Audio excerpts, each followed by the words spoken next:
અત્યારે કઈ સુવાનો ટાઈમ છે? શું રક્ષાબંધન પર આ વખતે તો કહી દીધું છે, એક અઠવાડિયા પહેલાં જ આવી જઈશ.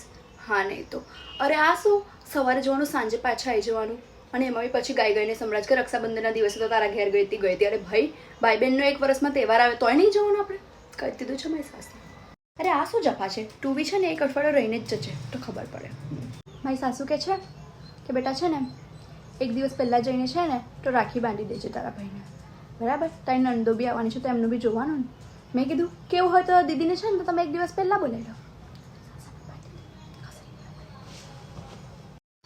એટલે કેટલી સીધી છે તને, હજુ સુધી તારી સાસરીમાં રહેતા ના આવડ્યું?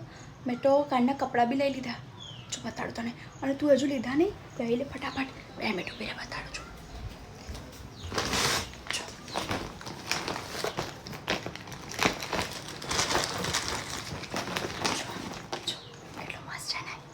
છે ને 7,000 રૂપિયા લીધું છે મારા ઘેર આવીને. 3,000નું કીધું છે, 3,000નું કોઈને કહેતી ના. હા મેં તો આપી દીધા 2 કિલો દુલેરામના પેડાનો ઓર્ડર આપી દીધા. પછી કઈ તહેવારના ટાઈમે એ લોકો લે છે, નથી જ લેતા ને એટલા. ખાલી સવારથી સાંજે જઈશ તો બેન હું લેવા આવે છે? એના કરતાં ના આવું બોન, હું લેવા આવે તું? હે સવારથી સાંજ સુધી લાય તારી રાખડી આપી દે, હું જ બાંધી દઉં. કોઈક દિવસ તો જબરી બન, તારી સાસરીમાં બોલ મારી જેવી જબરી બન, બાકી છે ને દબાઈ ખાશે તને. ચાલ પેલી બોલાવે છે.